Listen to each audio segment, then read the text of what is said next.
Gunung Aulia, alhamdulillah. Iya lembah kayak. Dalam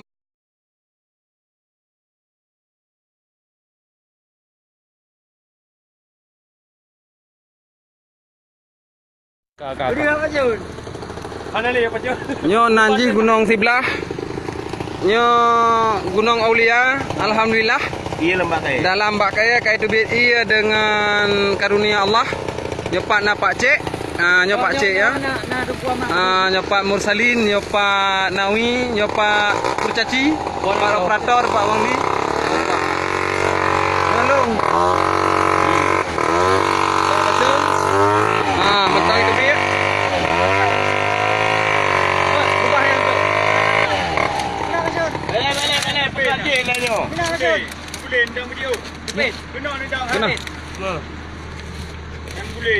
Nampak lah korang. Dah pegah-pegahnya Pak Cik, kaki pegah-pegah, kalung pegah-pegah. Pak I ya. Nama main ianya. Halo, gerambil ni kan. Masya Allah, subhanallah.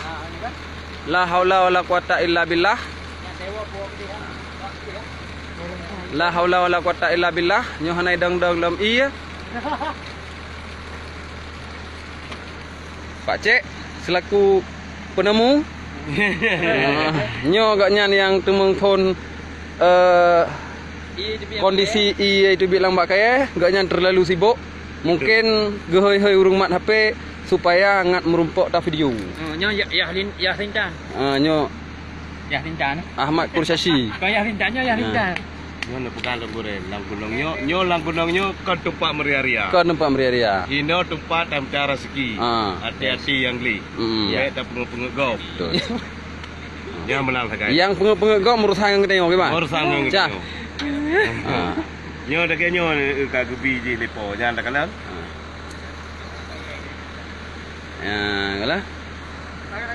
Nyo perasaan nyo ni. Ane emang yo. Kuasa apa ya nak kalian kuasa apa? Yang kerja Iya kuning. Kakak. Hanjib melebihi cat yang ini.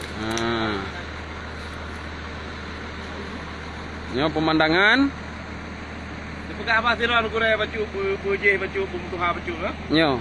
Menyana urungnya enggak putan.